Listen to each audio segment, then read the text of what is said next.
Good evening and welcome to the May 12th, 2025 Economic Development and Planning Committee meeting. First item on our agenda is public participation. Would anyone like to address the committee this evening? Seeing none, we'll go ahead and move into the approval of the minutes. If you guys have had a chance to review those, entertain a motion to approve. I'll make that motion to approve our minutes from our April 14th, 2025 meeting. Second. All in favor? Aye. Aye. Minutes are approved. Okay, we'll go ahead and move into economic development and the infrastructure presentation. Thank you, Mr. President. I thought it was important to talk about infrastructure and talk about it as get into the weeds a little bit so that we can understand why it's important, what our options are as a city, and then in particular how it relates to advanced development, whether any of those options are available and whether those options are viable. I had an overhead projection. I was having problems with the computers. I had these printed off, so if anybody needs those or needs an additional copy, I certainly can provide that. But let's talk about what we're talking about when I say infrastructure. What I'm talking about is streets, water, and sewer. These are the things that are important for a parcel of land. If I don't have a street to get there, if I don't have water to support it, and if I don't have sewer, then it can't be developed. And it can't be developed for either industrial, residential, or commercial reasons. So it's real important for us to be able to get infrastructure if we want to have any growth to these parcels that are available on the periphery of the city or even in the city. So the first thing to understand about infrastructure is it's incredibly expensive. Constructing a 2-lane undivided road in a rural locale can set you back between $2 and $3 million a mile. So when we're asking people to do these infrastructures, we have to understand that the costs are extraordinary right from the start. And it's typically, so understand, one, it's an expensive proposition, and two, it is done more affordably by a developer than it is by a city. The city has its own engineering costs, the city has prevailing wage issues, may have to use a special material, and it's cheapest when a developer is already on site to be able to do the additional road work necessary to put in a road or they're already going to put a pipe in, but now they were going to put a bigger pipe in. So that's the type of two things I'd like you to think about as we go forward with the presentation. One is it's expensive, and two, it's cheaper if a developer tends to do it. The key to economic development is infrastructure. I said that. You can't develop land without it. How do we pay for the improvements? Well, luckily, when a developer comes in, they put in most of the infrastructure that we're talking about. So if you look at the map next on the next page, that is the map of the development that's proposed for the Vance property. You see lots of roads there. Those are all provided by the developer. They put those in. There are water pipes, sewer pipes that are collecting those roads. Those are all borne by the developer. That's what a developer does. But there are certain extras that a city is going to ask for to complete with or to exercise our master plans in either traffic or sewer or water. And in this development, there are 3 extras that we're looking at.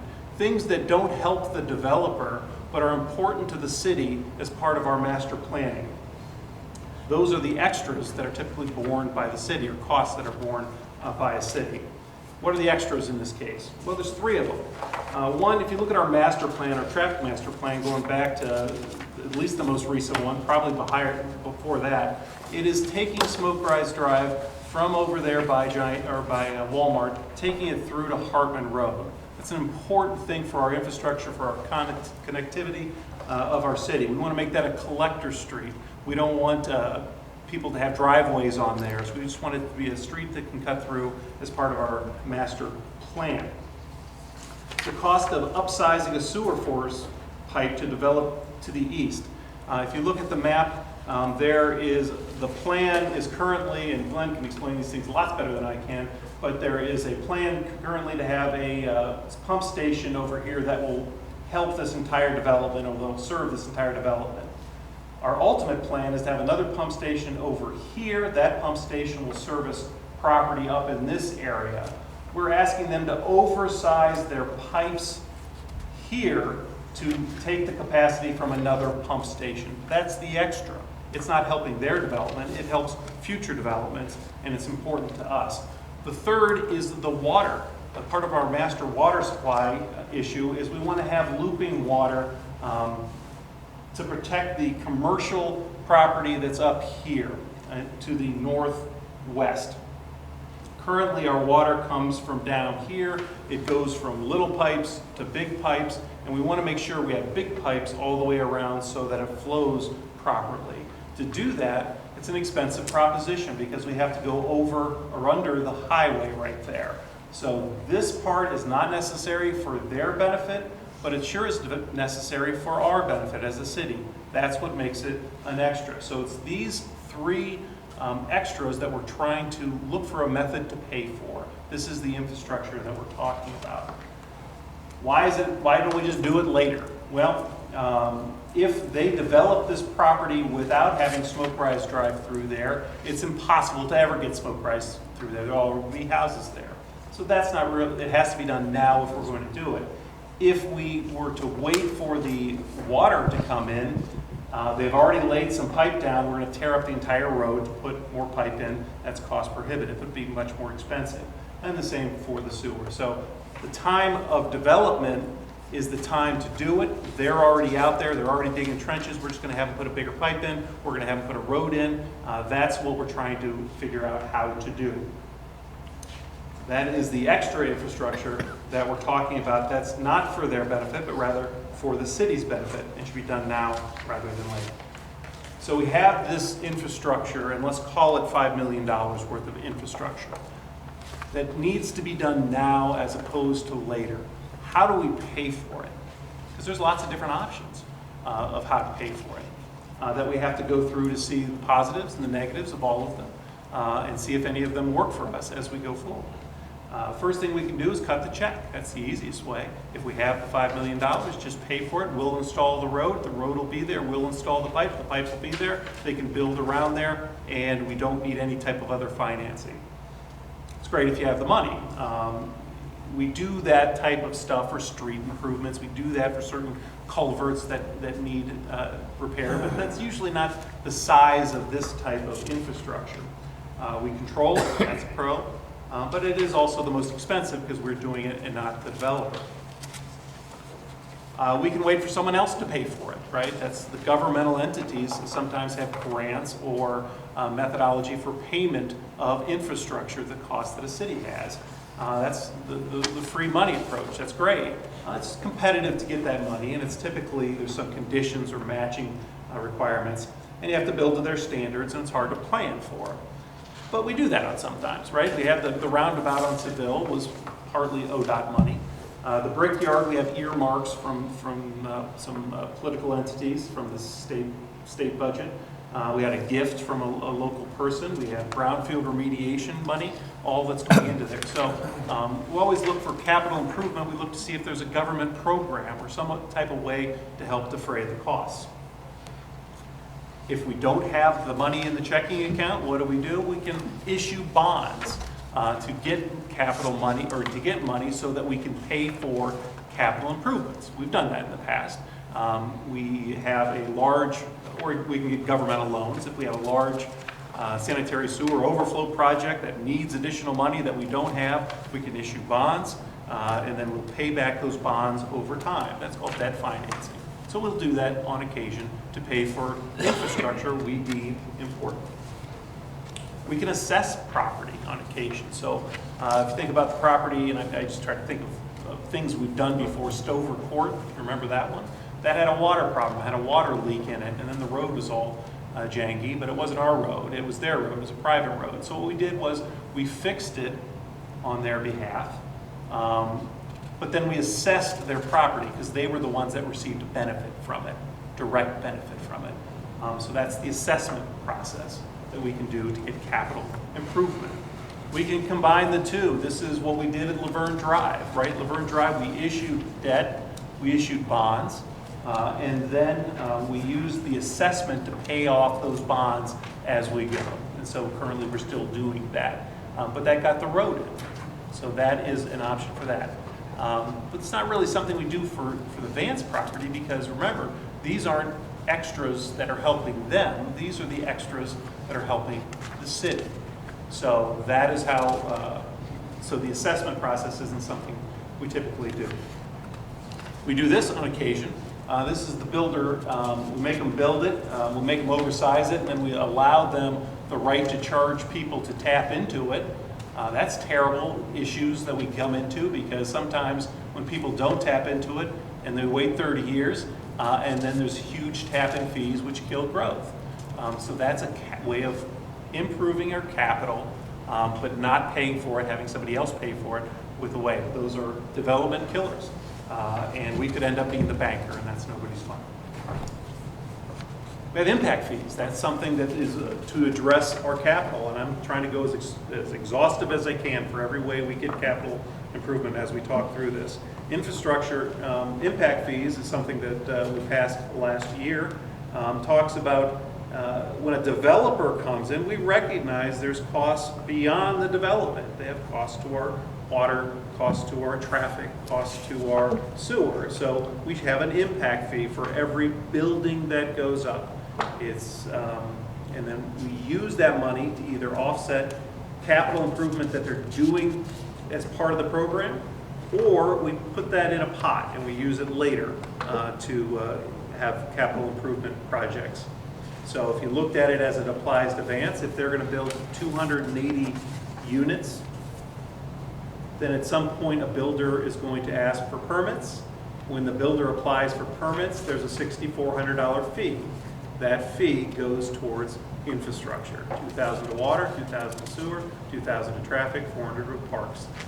That's $1.8 million that would come to the city through infrastructure that we can't spend on salary or payroll or anything. We have to put back into infrastructure, try to solve this problem of payments. Then it gets to tax increment financing. That's another way we can pay for infrastructure based on increased value of property. I'll read the definition. A public financing method used to encourage development in designated areas by capturing future tax revenue generated by increased property values resulting from new investments. It works by freezing current property tax revenue at a baseline level and then uses additional tax revenue generated by the new development to fund further improvements within the district. What does that mean? Take a look at the next page. That's the kind of the graph that makes understanding. So a tax increment financing means we're going to take property and we're going to start on year one. That value continues on for the length of the TIF. So it's a 10-year TIF. It will continue on for 10 years where that value that it is current. The increased value is what you're going to be getting your infrastructure from by the developer putting it in. So let's look at some real numbers here that can try to make some sense out of that. So the current taxes we get on the Vance property is on the next page, $4,000. $4,000 is made in property tax off of that. It's just a farm right now. It's under CAUV or whatever the term is. Where does that money go? The money goes, $3,000 of it goes to the school. They get the lion's share of property tax. That's their funding. $500 goes to county, $400 goes to township, and $100 goes to others. $0 goes to the city. It's not in the city. That is the baseline that would go forward. So if we let this development to come in, money is created or value is created, that $4,000 of property tax, when it's fully built out, turns into $2 million of property tax. That would never happen if a development didn't come in. So how do we hack up that $2 million is one of the questions that's addressed. 1.5 million would go to the schools. 60,000 would go to the city now, or it's in the city. 280,000 would go to the county. 160,000 goes to the township. 100,000 goes to others. So those numbers go from de minimis to rather large numbers. Can we take that increased value that would have never happened without having this development come in and use that increased value to fund the infrastructure necessary for that to come? One type of TIF is a 10-year 75% exemption. It's not objectionable. Nobody has a right to object to that if you were to decide that's what I would like to do. So what does that mean? So you got $2 million of new value that has come into the city, $2 million annually. So the school would get 25%, the city would get 25%, the county would get 25%, the township would get 40 or 25%, others would get 25%. And then we'd take the other 75% and we would put it towards the payment for that infrastructure. That's what a TIF is. The new value would be applied to the infrastructure that comes in there. Now, is that fair to the county or the township? Sure. They're getting nothing now, essentially, and now we're giving them 25% of that $2 million, of their share of the $2 million. But the school has increased services, right? Every time we bring in a new house, I'm going to presume we're going to bring in a couple kids, so they're going to get more services that are going to have to be needed. So I don't necessarily want the school to have $1 million haircut on these things. So is there another way of doing it? And one of the ways that Columbus is dealing with this and some other jurisdictions have been dealing with this is to turn this into a 30-year, 100% exempt non-school tax. And that's what the next one is. So you got $2 million of new value coming in. How do we split that new value up? We're going to give the school 100% of what they would get of the increased value. So you're going to give them the $1.5 million. Paid in full. Schools are happy with these things. And then the rest of the money would go towards the infrastructure for the next 30 years or as long as it takes to pay off the infrastructure. Hopefully it's less than that and we get paid down earlier. That's what a 30-year, 100% exempt looks like. But the county can object to that, and the county's going to, I believe. They didn't formally, I think, but they will. Because they don't want to not have money for 30 years based on, or for up to 30 years. So what does that look like when they object? When they object, then you can take the years 1 through 10 and look exactly the same. 1.5 million goes to the schools, the rest goes to fund the infrastructure. Then years 11 through 30, or as long as they come around, then the county gets half of what they would normally get. And the school gets paid in full, and everybody else's goes towards that infrastructure. That is the TIF methodology of financing. So I'm just going to try to sum up our different options that we have as a city and as a council for payment of this infrastructure if we chose to do that extra bit. We can pay for it ourselves and put it in ourselves. But remember, we get the smallest slice of revenue when it comes in. We had that $60,000 as opposed to $240,000. So is that fair that we're paying for all of it when the advantage is really going to the county and the township? But it does help us in our long-term programs for our water, our traffic, and our sewer. That's the upside. If we don't have the money, we can issue bonds to do that, to pay for it. Whether or not we want to, I'd leave that up to Ms. Fix in terms of the effect that has on our borrowing structure. That's beyond me, but that's the option of paying for infrastructure. We can wait and hope for grant money. We can assess costs to improve property. That's not applicable because this is the extra for Vance. We can use impact fees generated to apply towards these extras, but it won't cover the costs in this case. We could try a 75-10-year TIF. The township and county are getting significant money, but the problem is with the school, them not getting full value. We could do a 100% 30-year TIF. School makes out, we get the infrastructure, we get the impact fees in the future, but the county doesn't share the increased value of that TIF for 10 years. We could not require any extras and just say develop it as you see fit. Then we don't have to pay the TIF.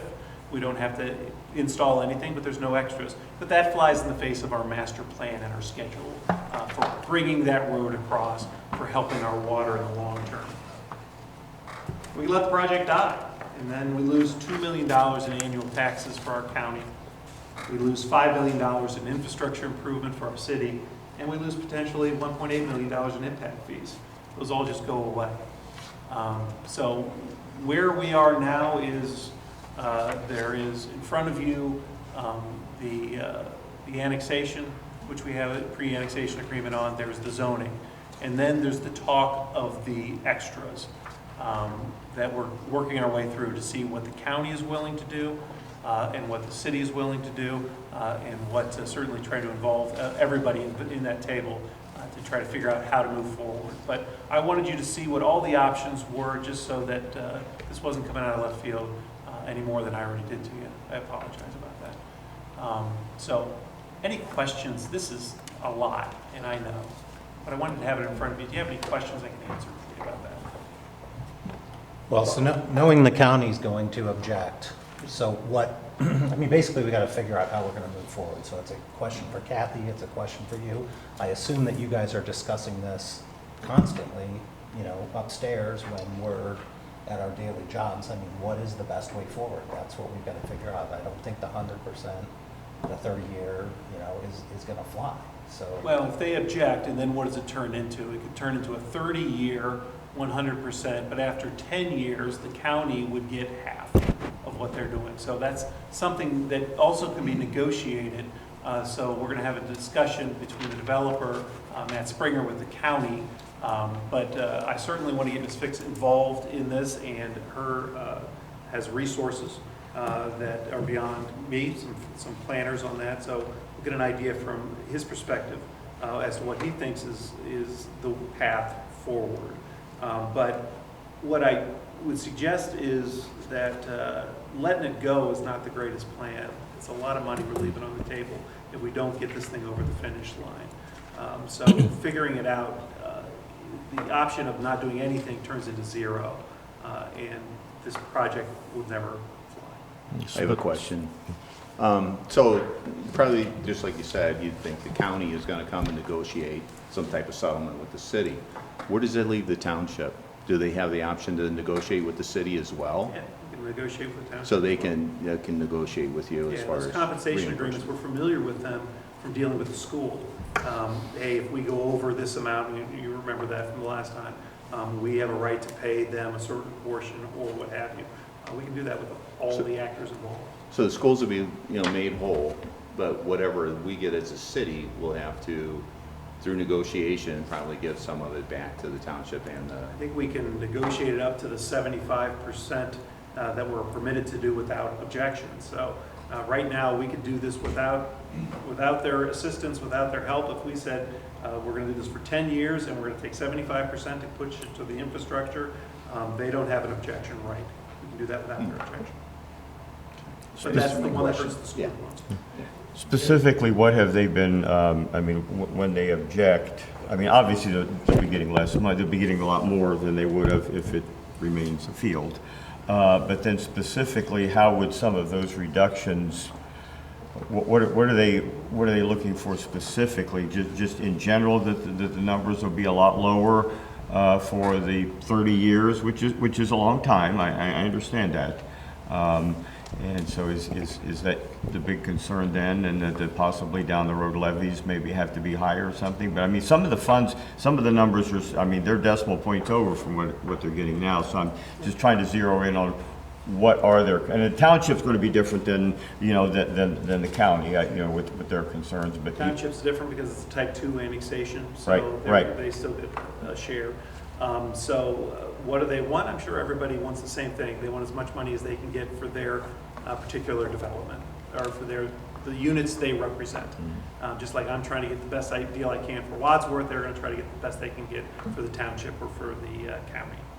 So is there a number in there? Well, there's a lot of value in this project, a lot of money that's coming in, just hacking it up. It's kind of how the sausage is made, to see how we can do this in a way that it benefits everybody. Kathy, anything, thoughts? Yeah, I guess first the TIF is the revenue side to pay for everything, and that has to be flushed out. My understanding is that after 10 years, the county will get 50%, years 11 through 30 per the That is ORC. on the 30-year, Yes, if they object. yes. And if an agreement has not come in, automatically it'll turn into Yes, 50%. that's the way that will go. So that all has to be flushed out. On the expense side, there's a few issues I've discussed with our municipal advisor, Brian Cooper. And I mentioned this to the developer previously in the development agreement. They have not provided the term sheet from the Port Authority saying that the Port Authority, these are the rates of interest, because even though it's not our loan, it's our money paying for the loan. It's our money paying for the infrastructure. So we are very interested in the debt financing and how all that goes. So we need more information, a term sheet from the Port Authority on the funding side, what those costs are. And then the developer, these are just two of the major issues. The developer is proposing 2 debt issuances, but we need 100% of the essential infrastructure improvements to be paid in the first debt issuance, and they don't have it set up that way. So that way, if the project doesn't proceed as expected, the funding is there and everything's taken care of. We're not shortchanged. So those are 2 of the issues. There's others, but we don't need to get into all those details right now. As Mr. Morris mentioned, I'd like to set up a call that we could all get on the same page, work with our municipal advisor to represent our side of the financing deal, hopefully this week. Thank you, Ms. Fix.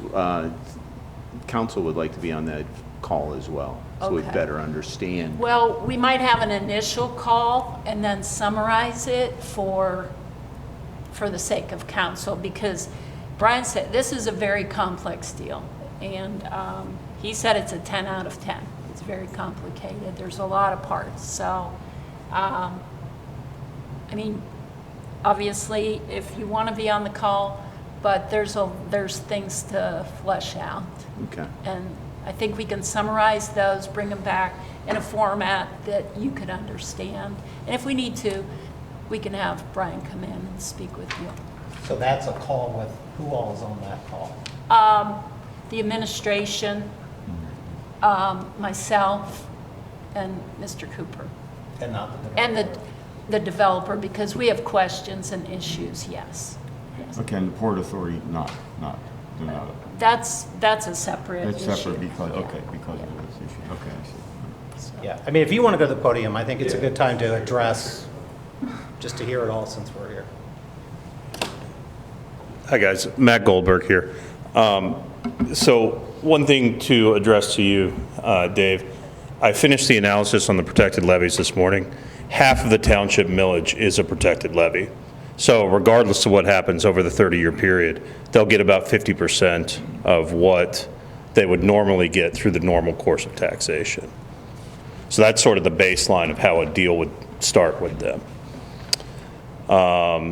And then, what was the other thing that we brought up? The interest rate on the debt, I can tell you what that is right now. I just issued debt at 4.75%. Well, we need to hear it from the Port Authority. Yeah. This was Summit County Port Authority, so it would be the same thing.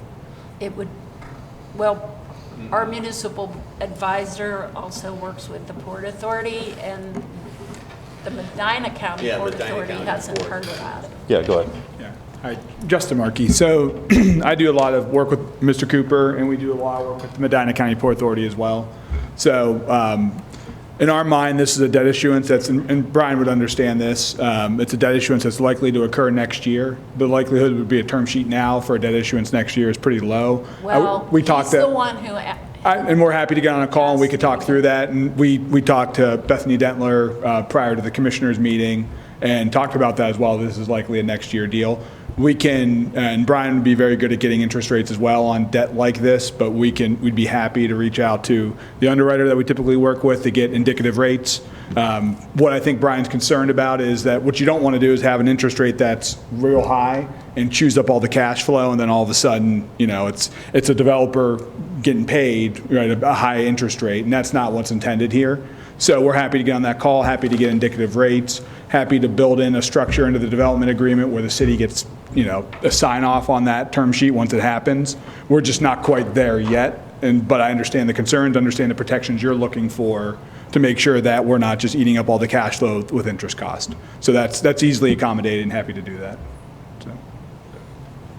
And what about the two debt issuances that Ms. Fix? And Matt can talk about that, but it really has to do with how the lots get built and the takedown of the lots. So not all the homes get built up front, and I guess I'm just talking about it instead. Yeah. So there's a phase, right? So there's whatever is 20 homes a year, 40 homes a year, whatever happens in this neighborhood, it takes time. So this neighborhood takes 5 to 6 years to build out, ramp up, generate tax value. A borrower or purchaser of debt typically doesn't want to buy all the debt up front with all the construction risk that your auditor's talking about, right? She's saying we want all the upfront costs paid for because we don't want this neighborhood to be unsuccessful and then all of a sudden we're left holding the bag. Purchaser of bonds would look at it the same way. They're going to say, well, look, we don't think you could build 288. We may let you build 140 because that's far enough out. We can hedge that risk, but we're not going to give you the full 280 homes of value. So that's why it's typically split up, just because of that construction schedule and the way that the homes are brought online. Again, all things we're happy to talk through with the financial advisor, happy to talk through with the Port Authority. I think we can make the development agreement clear on those points and really carve out that path just to make sure the city's protected. And hear you loud and clear, though, on the issues. Okay. Mr. Chairman, if no one else on your committee has questions, I'll ask if. Yeah, go ahead. Go ahead. Well, your presentation brought up a lot of questions for me, created a lot of questions. Now I'm going to start right at the beginning. If you can flip through the thing, it says incredibly expensive. It said $2 to $3 million per mile. How far is the new road? I'm sorry, I'm slipping real here. Road, Smoke Rise? Smoke Rise, yes, Smoke Rise. How far is that? Do you know if that range now? Anybody? So we have an idea of how much that cost is. I can get it to you. I can look it up right now. Okay. Carry on. That was the first question. Then moving on, next couple pages, to the actual map of it. Sure. Having the roads. Now, I noticed on the northwest corner, the smaller townhouses, I believe, is that correct? It says private drive. Now, this may affect your costs. What are the standards for a private drive? Because we've been burnt a little bit recently by private drive. And I visited rental properties where they have private drives and they're not maintained. So what are the standards? And do you guys have an idea what our city standards are that, and will it impact your costs? Yeah, we've been working with Glenn and talking about this private drives. Those are all covered in the HOA costs. There's 2 small private drives with townhomes. Yeah. There's all new values, right? I wanted to make sure that because we have had some issues with that recently. Okay? Yeah, go ahead, Glenn. That really is something that happens through the planning commission process. The planning commission approval will address those issues, whether they, what the private street standards are and then whether they're public or private. Okay, good. I just wanted to make that aware. That brought up that question. What is the difference between being a collector street and just being a part of the development? What is the amount of money difference? I would like to have that, because we've discussed, I'll finish. What we've discussed in council is our master plan is out of date. And maybe it needs to change in that. We've discussed that several times. So that option, I want to know what that option is that way. Just make sure I'm clear. There's 2 parts to that answer. One of them is a local street versus a collector street has a different cost in the street construction itself, but what's also at play is the collector street doesn't have the driveways on it, so there's what's called double loaded. So they have a local street on the other side of the lots that have the driveways on them. So there's actually both issues. Limited access. Yeah. Like Reagan Parkway in Medina. Yeah, like Reagan Parkway. Okay. Non-collector street change, outdated man, what is the difference? Okay, and the sewer and water, do we have any estimation or possible that the difference would be between the extras and what they would put in? So we'd have when we vote on something, we have an idea of how much more money we're committing. Sure, the engineering is currently being worked on right now. I believe we just had an engineering study on the sewer. Is that the one that came back where it showed that we didn't need an increase in the sewer pump, rather we just needed an increase in the sewer size. So now that we have that, we can put those numbers on. That's what the engineers do. Since we're talking about financing, I want to make sure what our portion would be necessarily. Thank you. Okay, for now, going on to a couple more pages. Free money. Now, like we all of a sudden got money from the state for the roundabout. How long is that process usually? Because we were surprised how quickly that went through. Is it a 5-year, 10-year, 1 year? And what's our competition for that? And what are our chances of receiving it? Just a general question. Those are always catch as catch can when you come to government financing, Yeah. and particularly the ones that flow from the federal government to the state government to us. Federal government is cutting back some of those programs. Right. So when we see a plan available, we jump on it. Brownfield was one where there was a push towards funding the brownfield grants. We jumped on that, and we're hopeful to get some fruit from those seeds. There are TIDs with traffic in districts. There are other that we constantly monitor to see if we can find anything that would pay for it. But we haven't seen anything that's going to put in for a private development like this. So we have to anticipate zero on that, for the most part? Anticipate zero Unless on that, anything yeah. extra would be Sure. great. Okay, just wanted to make sure. Yep. Moving on, a couple more pages. Government loans. If we self-loan, like we've done before between our electric or whatever, and they loan us money, is that a lower interest rate, or as I remember, Well- or is it market value, or? We're limited in our Okay. capacity to do those right now because cash is dropping. Okay. We keep a record of how much we're comfortable with, and we're at our limit. Okay, so that one's kind of out too. Yeah. Okay. I got questions galore as I went through. And you don't have to limit it to this, Mr. Parrish. If you want to come in and we can talk about all Yeah. these at a slower pace. Well, I just want to make let me sure know. it's in front of all councils. Yeah, to be able that's to not a do it. problem. Income tax that the city will receive would be something we would have to consider. Average house, I think, was 400,000 is what somewhere in that neighborhood, and 385 or so for the townhouses. What kind of income would we be required for the most, we estimate, so we'd know how much our possible income would be coming in from that? If we knew it was 50,000 or 100,000 or 200,000 per house, what would be our possible income tax benefit? Well, generally, it'll be at the 0.4% rate. Okay, Because and then- we aren't bringing in new jobs, we're just bringing in residents. Okay. So we can talk about that. That covers more things like parks and the safety services. Right. So it's hard to estimate whether that covers your actual costs of those services, but as Tom and there have been articles written that the economic development impact is a number that's hard to quantify. So that's kind of a decision when you make, do we want this project? Right. Because it's a residential And so I wanted project. approximately how much, because we talked about you'll give up, so much money. I've heard several times we'll have to give up so much money, but if this breaks even or does not cover our costs, we're losing money that way too. And so that's something I would like to know, approximate numbers, estimated numbers. I can estimate that based on the build-out Sure. that they have. But again, most of that money is already accounted for in Yes. those general fund expenses. Okay. And I just had one more, but it's not containing to this. It was something else about priorities. So thank you very much. I mean, those were questions that came up from just hearing the presentation. Yeah. So just to be clear, we do not have all the cash just to pay for this right now. That's it. But anyway. So that meeting next week should bring a lot of clarity, or this week, to helping push this forward. Because generally, as I look at this, a TIF is the way to go. A TIF seems to me, and the way that I'm reading this and it's being presented, that regardless of whether it's a 10-year or a 30-year TIF, that is a great deal for the city of Wadsworth to get the infrastructure that we need. And to be clear, we've already decided we want this project. And I want to say that to all the council, whoever's watching. I mean, I certainly hope that that is not something that's on the minds of anyone. I mean, it's a project that we want. So, Definitely.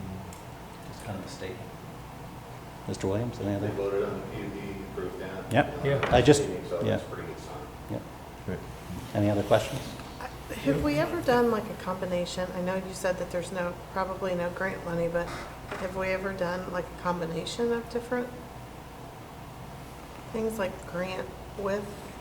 Well, we did the assessment plus debt issuance. That's what happened on Laverne Drive. So it's time to get creative. We're doing these agreements, these development agreements between different agencies. So it's a good opportunity to start thinking outside the box to try to get something done. That's a good question. Glenn, I mean, is this an area where we've seen the presentations on impact fees? Is this something that's going to be kind of balled up into this for, to recoup some of this money for future development that's capitalizing on the things that we're talking about putting in for our future growth? Yeah, in all the ingredients to this menu, the impact fees would certainly be ingredients you would be able to consider as part of that. Just I have to use some sort of analogy because that's how I think. So yes, that would be a potential opportunity to bring to this table, certainly.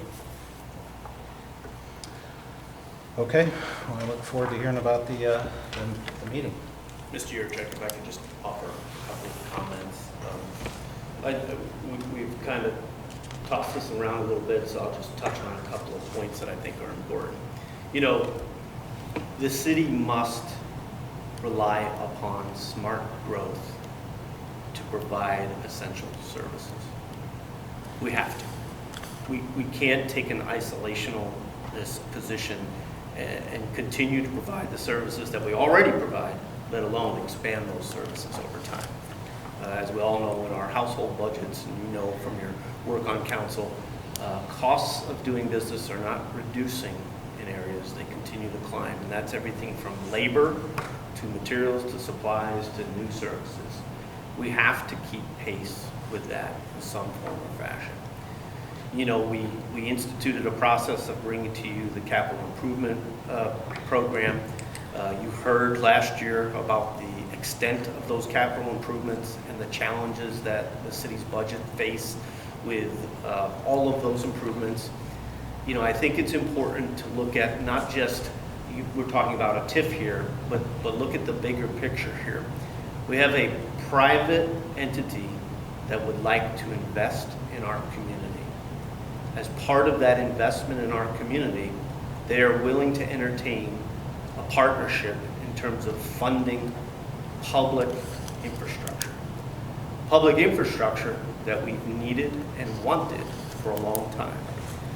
That public-private partnership will allow us to float a small portion of infrastructure costs on somebody else's debt capacity for a period of time.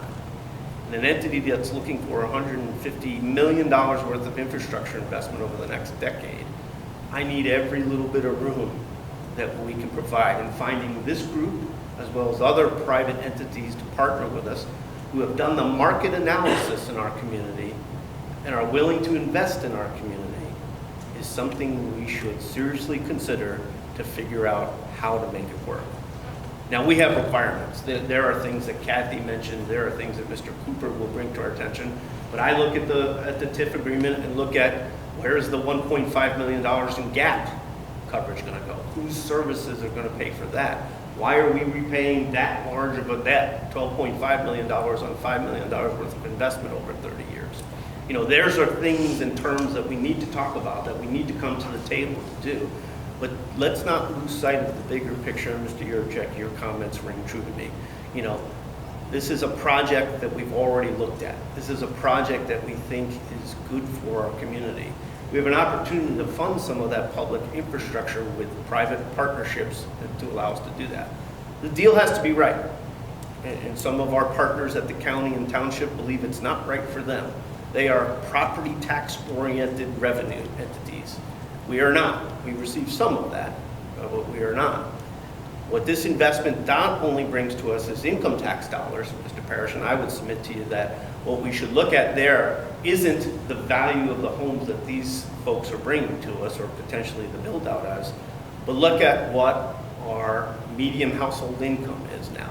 Absolutely. And then extrapolate those dollars out to who can afford those particular product offerings and what those income tax dollars might bring to us. We're unique. I think when you listen to and look at development stories throughout this state and other states, they always talk about how residential development does not pay for itself from a municipal entity standpoint. We're different. We're different because we have all these enterprise funds that many cities don't operate that we do operate. Every one of those households will be paying water bill fees, electricity fees, sanitation fees, wastewater fees, stormwater fees. It's not just a simple income tax dollar investment, and it's not a simple property tax analysis.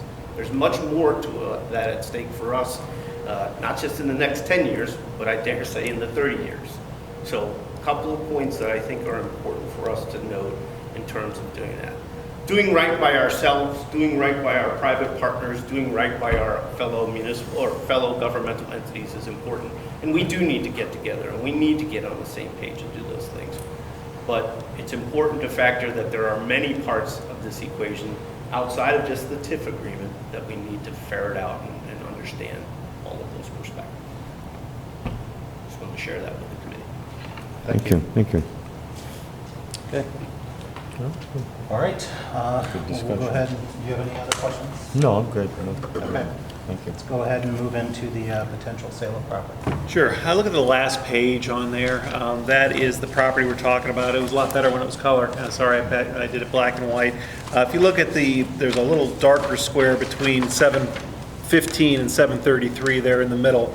That was a lift station that the city of Wadsworth owned that was taken offline. It was taken offline because it went into a gravity. So now that's a piece of property the city owns. Directly north in that 715 is our new business. It is an industrial business, Midwest Automation. They're coming in, took over for H&S Tool. So we're real excited about them, and they're already growing to the point where they have purchased some property behind it, looking to expand, and they're looking for parking right now. So we have it. It makes economic sense for economic development for them to have it. How do we do that? There's two ways we can do it. One, as a city, we can say we're going to put this up for an auction, and then the highest bidder gets it. Well, that might not help the economic development that we need, that we're going to get from this company. So the second way of doing it is to say, us as a city, we're going to appoint the CIC, the Community Improvement Corporation, to act as the city's agent to set the price and to effectuate the sale. Because it's being done for economic development. That's why we created the CIC. That's why we made sure we had council representatives, we have private businessman representatives, and we have administration representatives all on there to do that. So my recommendation, unless there's any, is that we push that to the CIC. I prepare legislation to allow that to happen. So it's just the little corner notch there. And so Yeah, 730, 0.06 733 goes in, kind of flags out in behind it there, correct? If I'm seeing that correctly? Yeah, you're Okay. right. Okay. So not a big thing for us. I'd rather it be on the tax doles and not mow it, and get it to somebody who's going to put a parking lot there who can actually make some money on with income fees. Is there a street or what's in between the 715, 730? Is that just grass in there right now? What's 715 and 7. Well, I'm sorry. Next, if they want to use it for parking there, what's in between there right now? Yeah, that I don't know. That's just a curb and maybe some. I think okay. the lineup is a little off. When Okay, they that's put fine. Property lines on there, but they'll just be able to have a parking area there, get 10, 15 cars in there, and then they can push the back into an expansion type situation. Makes sense to me.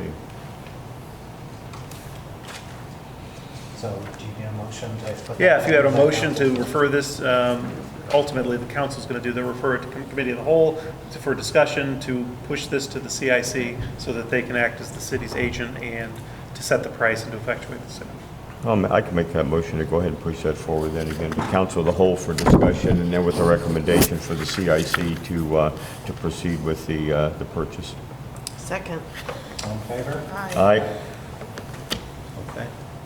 Any general updates under E&P? I'll let the economic development, what's moving dirt, I'll leave that up to Glenn to talk about at the end. Okay, let's go Well, I on. have a couple questions. On our handout on Yeah, the sure. economic development and grants, items 8 and 9, can you talk on that? Sure. Which are possible funding for the brick repair project? Yeah, one of the things that every year there's an earmark process that comes up through Max Miller's office and comes up through our Senator Houston's office as well. And they just say, hey, look, we're looking, do you have anything you'd like to spend money on? And we said, how long do we have? And we had 2 weeks to figure it out. Luckily, this was something that we had just prepared for the Brownfield Restoration Grant, so we had all the numbers ready to go on that. So we asked Max Miller for that money. We asked Senator Houston for that money to be earmarked for the city. I can tell you this, they have 14 projects that are on their list.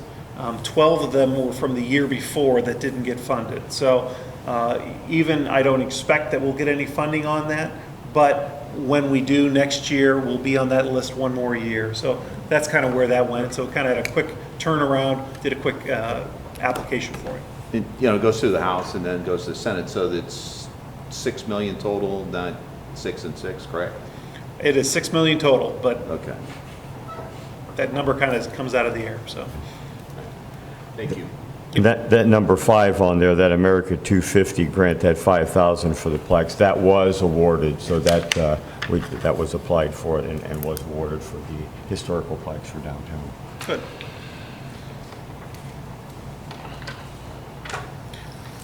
I know what you typically like to hear is what's the construction going on, what's going on here and there, and I'll let Glenn talk about that. That's part of your issues when we get to that part. Okay. We'll go ahead and move into zoning amendments. Yeah, Mr. Kaiser gives his regrets. He was ill this morning, so he handed me his development, so I can certainly speak towards him as best as I can. The zoning amendments, the only one is for the Vance Farm planned unit development, the PUD. It's on the council agenda, and we're going to be waiting for a public hearing. It's the next thing that's going to happen. The public rental storage facilities, if you remember, we put a break on those. We were getting a lot of them, and we wanted to see if there was a good methodology for regulating them to make it as palatable as possible, whether it's through business regulations, whether it's through zoning regulations. I believe Mr. Kaiser has a suggestion that he's going through Planning Commission on. That Planning Commission first meeting is May 19th, and then he anticipates that the public hearing will be in Planning Commission on the beginning of June, and then they'll make a referral from Planning Commission to council as to what they think is an appropriate, how to deal with these public rental storage facilities. Okay, any questions? Nope. Good. Okay, comprehensive plan update consideration. Sure, we've talked about how important that is. Came up today again, right? Because we're talking about long-term, what is our needs for both zoning, what is our needs for water, what is our need for infrastructure. I believe this, according to Mr. Kaiser, he has been in contact with the planning consultant, and they're trying to scope out how much is it going to be changed, how much is she going to review, and what are the cost estimates for that, so we can budget for it for 2026.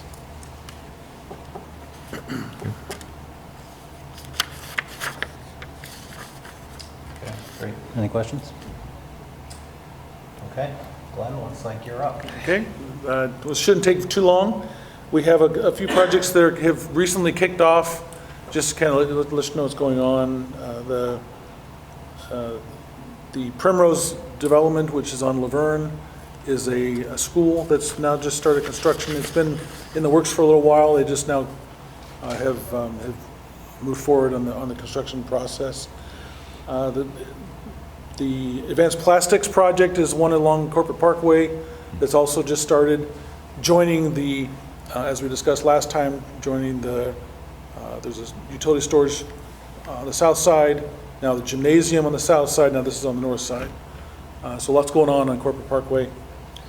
The Wadsworth Family Dental expansions also has started, which is on Reimer.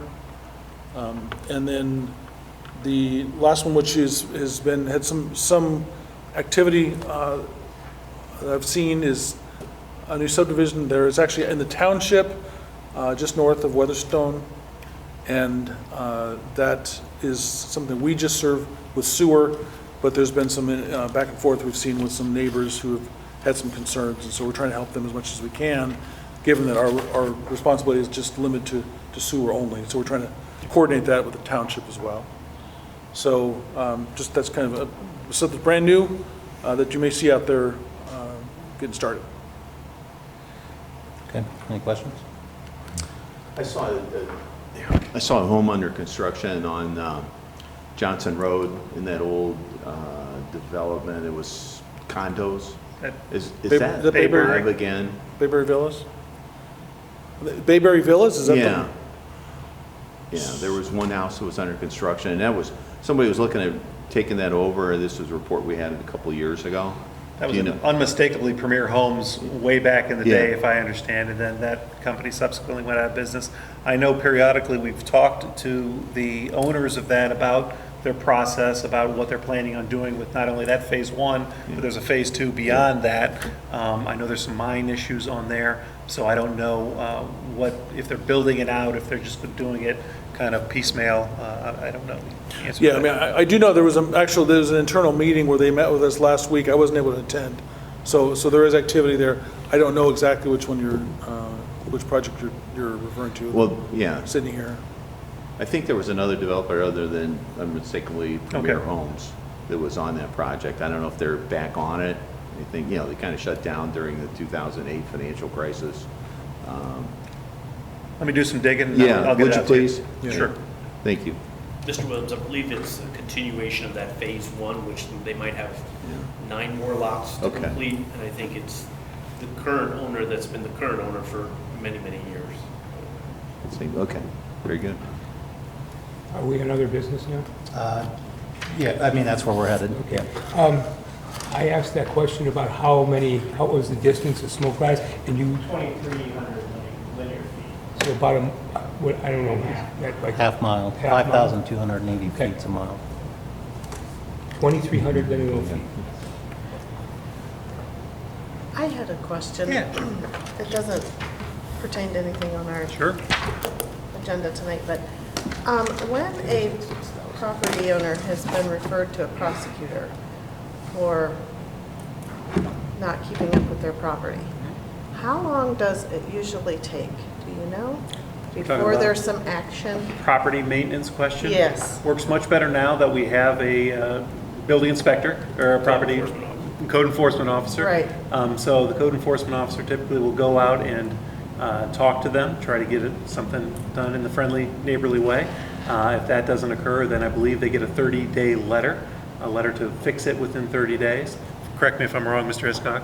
And then afterwards, it's referred to the prosecutor's office. The prosecutor then files the charges, and then it goes down to an arraignment process down in the court. And then they'll come in and either plead guilty or not guilty. If they plead not guilty, then it can go on for another couple months. If they plead guilty, then it's in the court's jurisdiction to compel them to comply. And if they don't comply?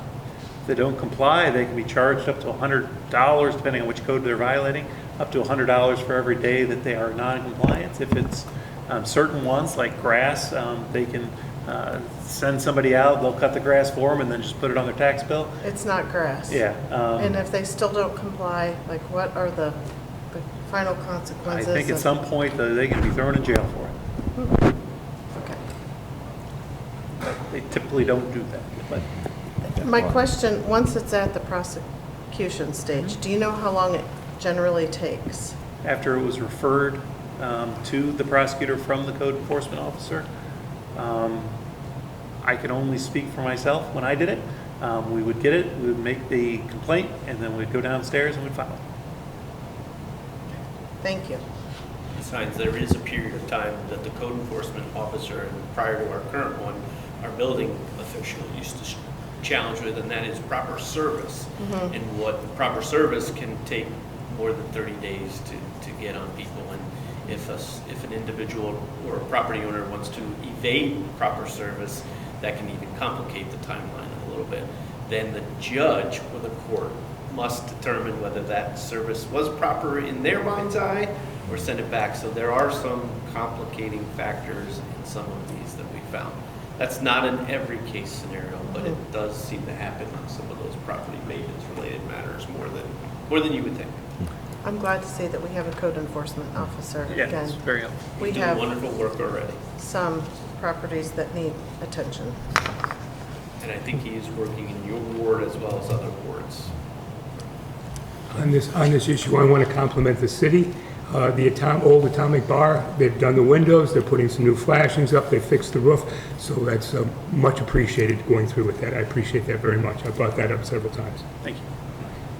I have a few items. One, I would, as always, I would appreciate any update on Williams Reserve Boulevard. Yeah, let me tell you what I know. We've kind of tracked down the owner, but one of the things we were doing was sending notice to the statutory agent. Statutory agent's only job is to take notices and give them to the owner. And we've been sending notices to there, so certainly they couldn't say if somebody actually got into a, heaven forbid, an accident that caused injury, they couldn't say, well, we didn't know about it. I'm sure you did, because we've been sending you notice. Over the weekend, I noted that there was a service out there that was filling in the potholes. So it has gone, to use a Glenism, from abysmal to terrible. Is that what it is? Abysmal to mediocre. Abysmal to mediocre. So that's where we're at, the mediocre. We're going to keep pushing so that we can get it to good as best we can. So at least someone's listening to us. These aren't the final solutions, but they are steps in the right direction.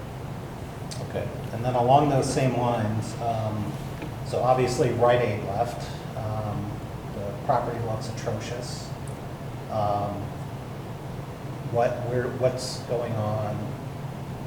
I guess I want to say that once again, here we are. We have a private developer that came in, put Rite Aid in. We had something to do with it. The city did. We approved, everything. They built the property. They leave, and now it's a private property sitting there. So everyone washes their hands of it and says, well, we don't have to take care of it. It's almost what's happening at Williams Reserve. And now it's happening on one of our major corners up there. And it's like, when we are approving these things, what can we do on our end as a city to cover us on the back end when you do see a business go out of order, or you see a private developer not holding up, their end of the bargain? I mean, it's just another That's a good example question. of it happening. Yeah, and it's really dangerous when you have these things that come in that are giant. So, like you have a Cabela's or something huge that leaves. What are you going to fill with something that big is dangerous. Now, this is I know that there has been discussion from people. They haven't forgot about this property. They're still paying taxes on this property. They want to move this property. And so some architects have asked about it. So there may be some things working here and there that aren't ready to discuss in open forum yet. But as for long-term, can you protect against blight? That's hard. The best you can do is keep the property values of everything up so that it's valuable for somebody else to come in and redevelop it into something, the next thing. So knowing that the owners are still paying taxes, can we reach out to them and say, hey, we would appreciate you maintaining this property minimally so it's not an eyesore in our community? Yeah, which They're part- not only, can we do that, we have the tools currently at our disposal to enforce that. It's a property maintenance issue on a commercial property, which was different than Williams Reserve, if you understand. Okay. Because there was no ownership claiming to the road. We're here, Well, it's private but- property. yeah, but also at Williams Reserve, I mean, I know we keep discussing the road. We also have a lot of other problems in our But there was there was a real ownership issue. Yeah. There's no ownership at the right-hand parcel. There's no ownership dispute. There's a named entity, and all we have to do is seek the code enforcement officer on there to seek disposition. That's different than what we faced at Williams Reserve with multiple parcels, multiple ownership groups, denial of access to the roadway, denial of ownership of the roadway. There was a lot of things that have come up at Williams Reserve, which I'm not sure that we have full understanding of who the actual property owner is. Because right now we found the property owner of the road. Is that? We do. We have the owner of the property of the road was a something corporation, which is a shell corporation that just owns a couple things. They own the road, but they also own the property where Five Below and Ulta are as well. So they do have some ownership interest in there on a separate parcel. But for many, many, many moons, we had no property owner to address. By the pressures of multiple different perspectives and targets, we now have a group that's repairing roadways and taking down grasses. The grasses will be up, the ornamental grasses will be up soon, and we'll get traffic complaints about visibility concerns on Williams Reserve. I think we now know who we can take that to. Whether they're still there in 3 months, or 1 month, or 2 months, who knows? The Rite Aid property, what are you talking about in particular? Well, What- they're just not, I mean, Just I being get it, it's vacant? empty. Well, it hasn't been mowed. Okay, so it's a grass issue. Yeah, That's it's the just- stuff that we can do. Yeah, it just Okay. you Weeds, drive by and it just, dandelions, I mean, I know sure. it's gonna look vacant, but whatever we can do to make it look a little bit better. Sure. Okay. The We code did it at enforcement- 261 with the old Clark station. Yeah, I'll Code refer it take to Mario and we'll Yeah. start working. Okay, Tom, anything? No, I'm good. Anything up there? Okay, our next meeting is June 9th, 2025. I will entertain a motion to adjourn. I'll make that motion. Second. We are adjourned.